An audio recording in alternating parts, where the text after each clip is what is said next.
Anong line lang to, boss? Itong North Race, bali first overall. Oo. Tapos Ilocos Sur, bali ano siya doon?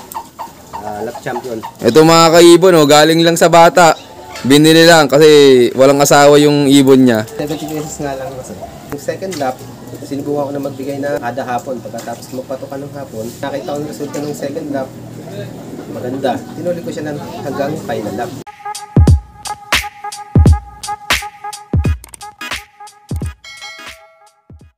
Yon na, magandang araw sa inyo mga kaibon. Nagbabalik ang Juan Arturo Vlogs, and for today's video, nandito naman tayo ngayon sa Pakil, Laguna, at may isang malupit na solid na puncher na naman tayong nabisita. Ayan, magugulat na naman kayo sa maririnig nyong kwento ng kanyang pagkapanalo. Kung sisang makilala at makita, tara, samahan nyo ako. Let's go! Morning sa inyo lahat. Ako nga pala si Don Sebalian, aka Norlock, taga Pakil, Laguna. Sir, pwede mo po ba kaming maipasyal sa look mo? Pwede naman. Tara, dito. Ito yung kanyang loop po. Nakagawa lang to eh. Oh, medyo taguser yung loop mo, no? Bali, ito lang talaga yung ulo ko yung ano. Yung mga palaro ko nun. Dito kayo nanalo talaga? Yung loop na yan, dito na nakapesto. Ah, okay. Bali, iniipod ko na lang siya.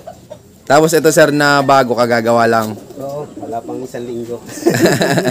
Kalas na sir nung pagkapanalo. Oo. Ayos na nyo mga kaibon, oh. Nagpagawa na si sir ng magandang kulungan. Pero sir, paano ka po pala nahilig sa pagkakalapati?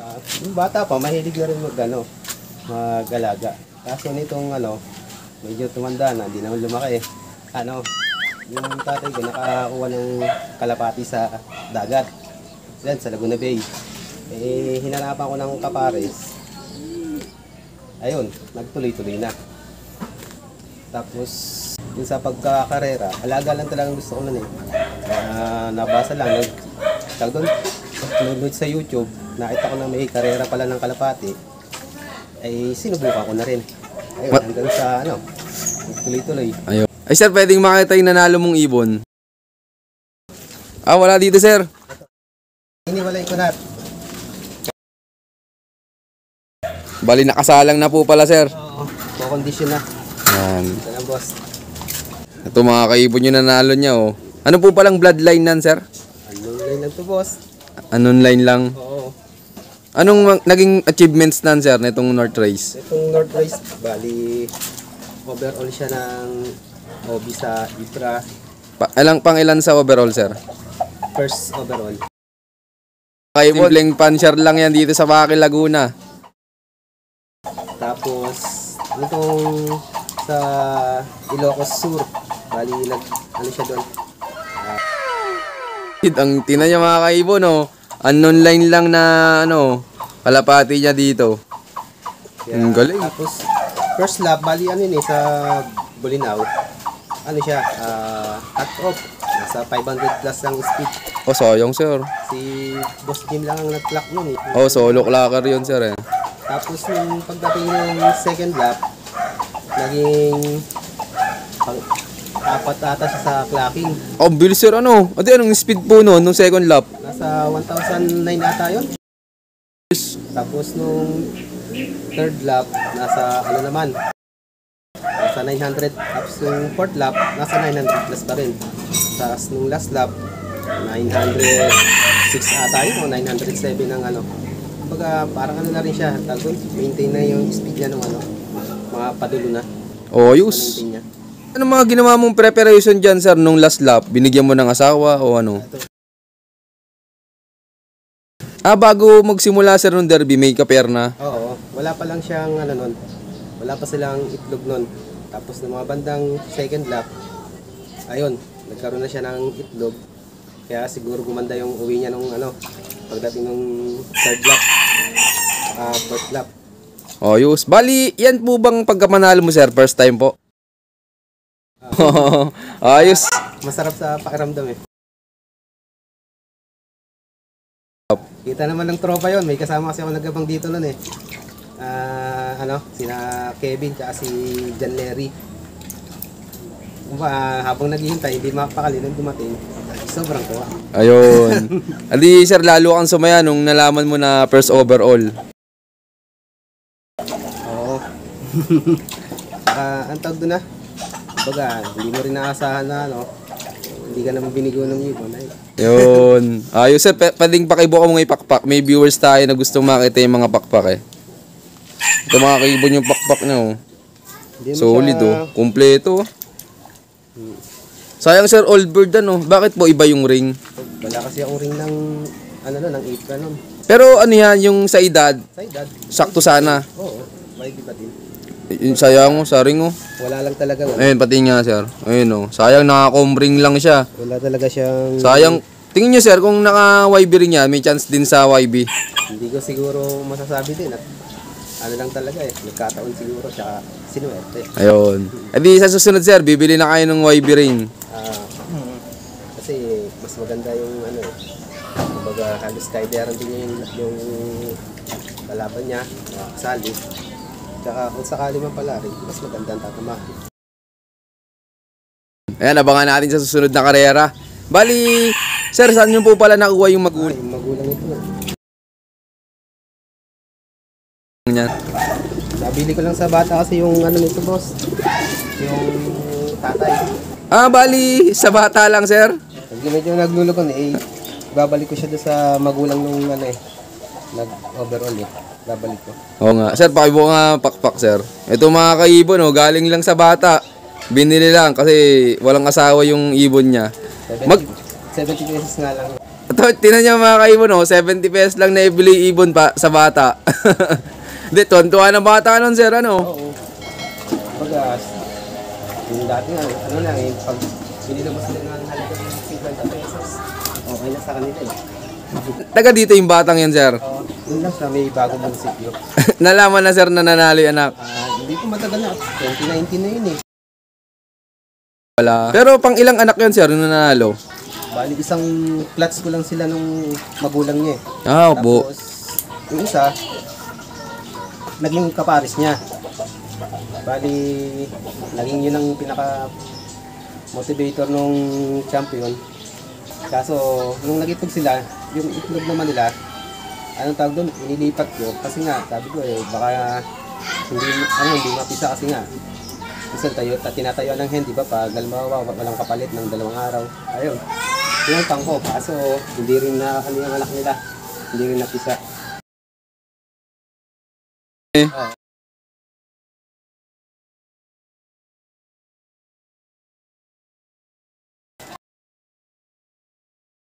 Naka-inbreed siya sa Ito pala yung magulang oh. snake. Bukaan din pakpak sir. Solid din yung pakpak oh. Medyo payat lang at nagsusugo eh. Ayan. Sayang lang, di alam yung bloodline eh. Pero kahit na, nakapagbigay naman ng panalo, di lagi nang gagamitin ni sir. Oo. Ano, baka pa natin sa mga susunod na karera to. Pero ikaw po sir, anong mga ginawa mong preparation nung derby race? Madalas po ba kayo mag-mid-toss? Akala ko hindi na rin ako makakapag-derby nun kasi yung 2 weeks bago mag-derby na training nun, nawala na yung ibon na yun. Ah, bali, bago lang mag-derby, tsaka lang umuwi. Oo. Kumbaga, tanggap mo na nawala na yung ibon eh. Kasi nang umuwi, Bulinaw. hindi pa pala. Bago mag-last lap ng training, dumating siya. Ah, po, tas kinarga nyo. Ng last lap, umuwi. Tinuloy ko na. Training. Oh, Oo. so. Tapos simula nun, nagdire-diretso na ng derby. Oo, nagdire-diretso na. Kaya, tuloy na ang laban. Tapos sir, nagamit ka dito ng mga organic. Ano lang, oregano. Yun lang ang pinapainom ko. Kalitan sila ng probiotics. Galing kay Sir Gary. Bali sir, unang experience mo po ba ng pagsali sa race ngayon? Hindi naman, alis ano na rin, mula 2020 na yun, tapos pandemic, yun, tuloy pa rin. Kaso, Yun. wala eh. Ang tawag doon, karaniwan, pag i-entry mo ng derby, pagkatapos nun, wala na, pinag-entry ka lang. Dito itong itong norte ngayon 2023 ay pinalad. Ayun. Sir, ikaw po, anong maibibigay mong payo sa mga viewers natin dyan na hindi pa nakakatikim ng panalo? Magsusuko. Kumbaga, kung halimbawa yung sistema nyo napansin nyo na maganda, pero hindi kayo nananalo, dagdagan nyo na lang. Kumbaga, sa tingin ko kasi pag umuwi nga yung ibon yun, hindi naman nag-clack or medyo sa testuhan, dagdagan nyo at baka may kulang doon sa sistema nyo. Kasi nung first di ba, nag-cut off nung First lap. Hindi pa ako nagbibigay ng maninan. Yun lang nang napansin ko na Paganda. Oo. Nung second lap, sinubukan ko na magbigay ng mani. Diba, kada hapon, pagkatapos magpatukan ng hapon, binibigyan ko ng mani. Nung nakita ko ng resulta ng second lap, maganda. Tinuloy ko siya hanggang final lap. Ayos, ang galing oh. Kanina mo natutunan yun, sir, yung pagsusubo ng mani? Nakiyabang ako kaya dun sa Paite, kay Larry. Sabi niya, nagbibigay siya ng mani. Sige. Kumbaga, hindi ko sinabing sinubukan ko. Basta gawa ko lang. Tapos nung naging maganda yung resulta, tsaka ako pinito sa kanya. Ayun, edi gagawin mo ulit yun, sir, sa mga susunod na karera. Oo, boss, kasi kita mo na yung resulta naging maganda yung performance na pati pansin ko sa ibon, pag hindi ko binibigyan naman para siyang bidin sa kain. Tingin-tingin sa akin, kumbaga parang nanghihingi. Kumbaga pinaka-dessert niya. Ayos oh. May ilang piraso din naman sir? Siguro mga hanggang 15 pieces ang naibibigay ko doon. Isang ibon, sir? Oo. Pero basta 15 pieces, kaya ako nang tumuka sila. Okay. Pares naman silang nasa yung tawag doon, na tumutuka doon Kumbaga, baka lang silang kanino mapunta yung mas marami. Pero ikaw po, sir, may naging mentor po ba? Wala kumbaga hindi naman sabihin mentor kasi mga kwento ng tropa, ayun, kumbaga, may mga suggestion sila, pinipili ko kung anong gusto kong kunin din na mga sinasabi nila. Kumbaga, hindi lahat. Kumbaga, pili lang ng yung gusto mo, kung subukan. Ayun, yung pinili ko ay pumatok.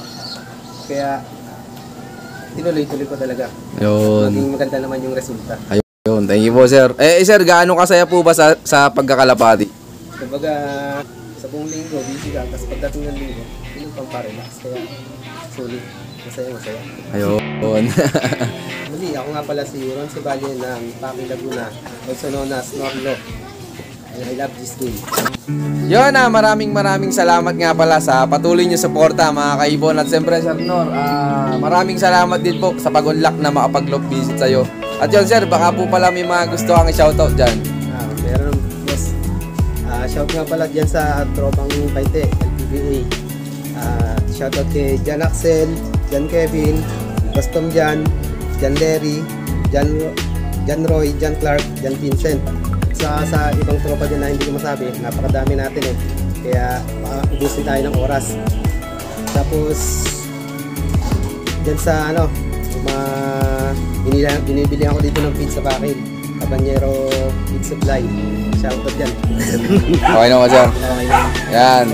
Yun shoutout sa inyo lahat. Ayan, shoutout nga pala sa club ng BLRPC at sa club ng APRA. So yun, maraming salamat sa patuloy yung suporta at abangan nyo pa yung mga susunod kong follow-up visit. So yun, keep watching and God bless you all. Thank you.